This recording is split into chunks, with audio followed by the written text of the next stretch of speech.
Guys, what if the reason your life isn't moving is because you're trying so hard to move it? Yeah, I know that sounds backwards. I know it goes against everything we're taught about hustle and grit and making things happen. But stay with me for a bit. I'm Mohamed, and today on Galaxy Gestalt, I want to talk about something that took me a long time to really get my head around. We're going to look at the actual mechanics of why effort, that raw, grinding, desperate effort, can actually lock your current reality in place, and what it is that actually signals the world to shift. This isn't about blaming you for not trying hard enough or for trying too hard. It's about understanding the internal physics of how we relate to our lives. By the end of this, I think you're going to see your stuckness in a completely different light. It's not a wall. It's more like a mirror that's just reflecting the pressure you're putting on it. And when that pressure stops, the reflection has no choice but to change. Look, before we dive into the deep end of this, I want to mention something that might help you find a bit of stability in all this. If you're looking for a tool to help anchor your inner state while you navigate these shifts, I've put together a free ebook called The Magic of Affirmations. It's not about mindlessly repeating words. It's about shifting the internal frequency. You can find the link in the description. Grab it if you haven't yet. So let's talk about this trying. You know that feeling when you're just done? When you've been working on yourself, reading the books, doing the meditations, trying to manifest the money or the relationship or the health, and you're just exhausted? There's this heavy, dense feeling in your chest. It's a mix of hope and total frustration. And you keep asking yourself, why isn't it working? The hard truth is that the act of trying to change contains within it a very loud, very clear message to your subconscious and to the universe. That message is, my current life is not okay. Now, that sounds like a good thing, right? You want something better. But think about the vibration of not okay. It's rejection, it's resistance, it's an argument with what is actually happening right now. And when you argue with reality, you lose. But only 100% of the time. When you are in a state of trying, you are essentially telling your reality that you are a person who needs change. And because the universe is a mirror, it gives you exactly what you are being. It gives you more of the experience of needing change. You stay the person who is forever on the verge, forever trying, forever reaching for a horizon that moves away as fast as you walk toward it. You see, resistance is a funny thing. It's like a Chinese finger trap. The harder you pull to get out, the tighter it grabs you. You think you're using your will to break free, but your will is actually the thing providing the tension that keeps the trap shut. I see this so often with people trying to manifest wealth. They are so focused on getting money that every action they take is saturated with the feeling of not having money. They check their bank account with a sense of dread, they pay their bills with a clench in their stomach, and then they sit down to manifest. But the manifestation isn't coming from a place of abundance. It's coming from a place of, please, I need this to change because I can't stand where I am. That can't stand where I am is the dominant signal.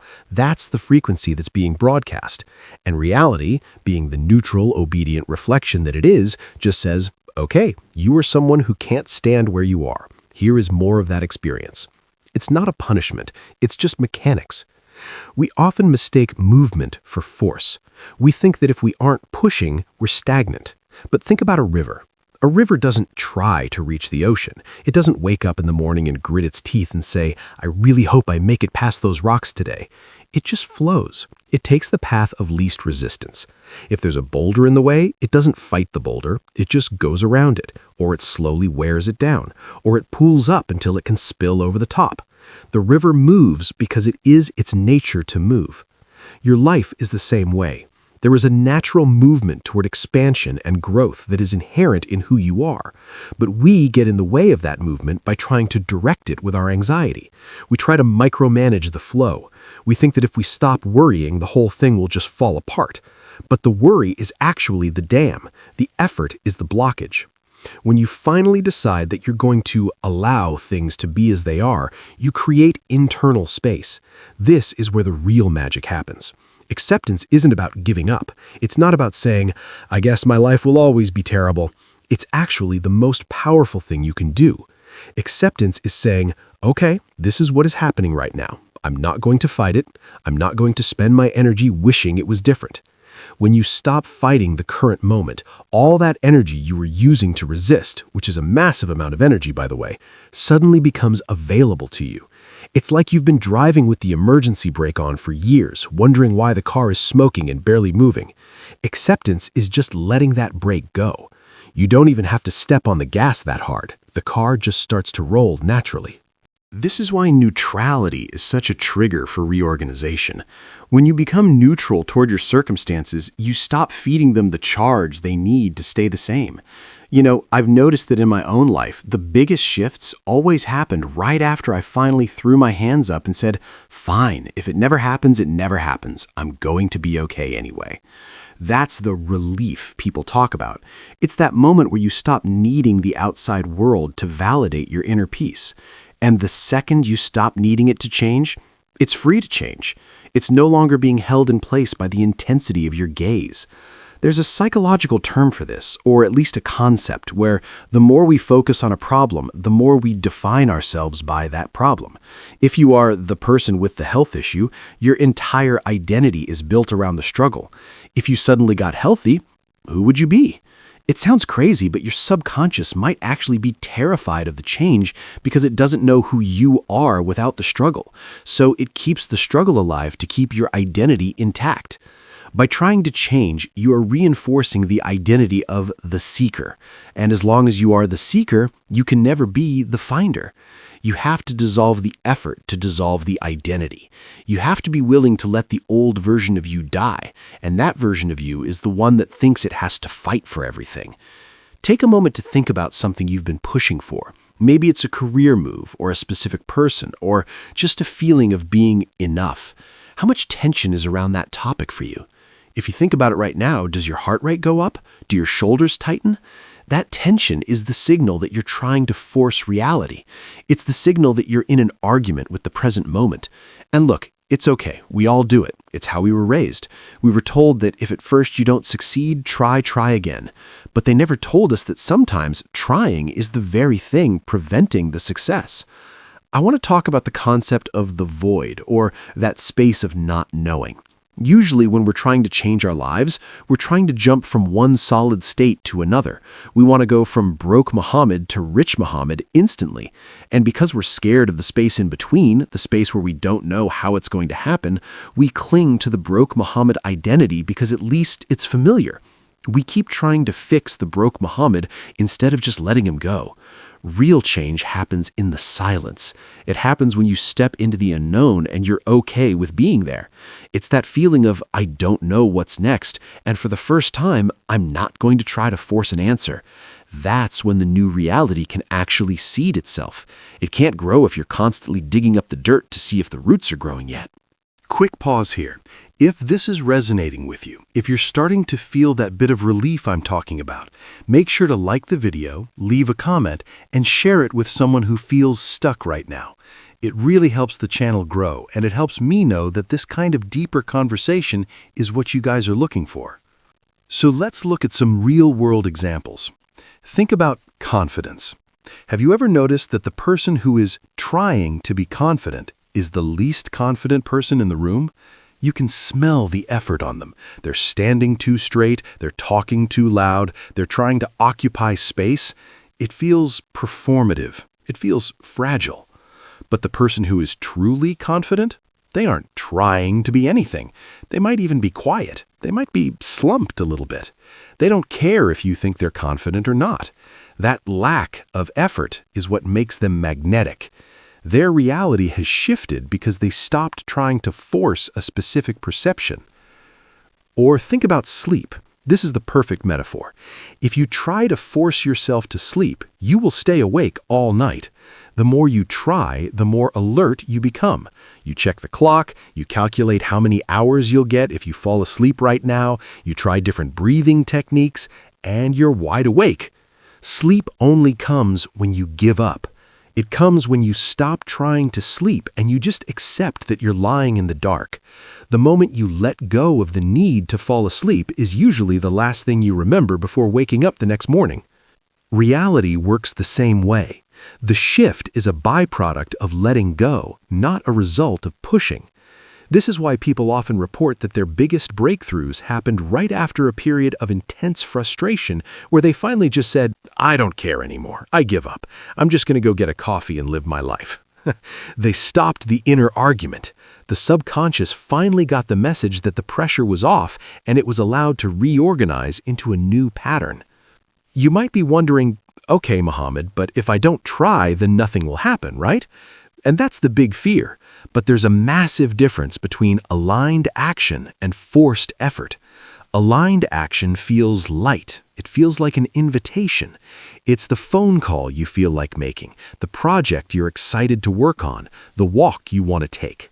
Forced effort feels heavy. It feels like a should. It feels like you're trying to pay a debt.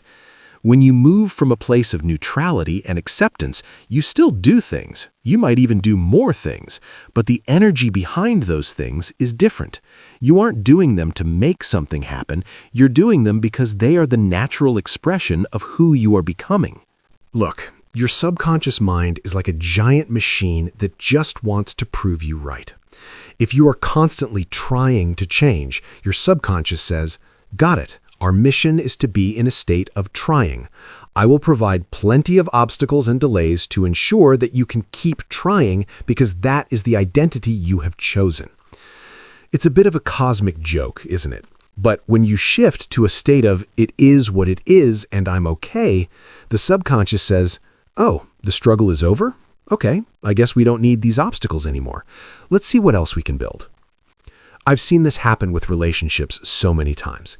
Someone is desperate to find a partner. They go on every app, they go to every event, they read every book on how to attract your soulmate, and they're miserable. Every date is an interview, every interaction is loaded with expectation. It's exhausting for them and it's exhausting for the people they meet. Then, one day, they just get tired of it.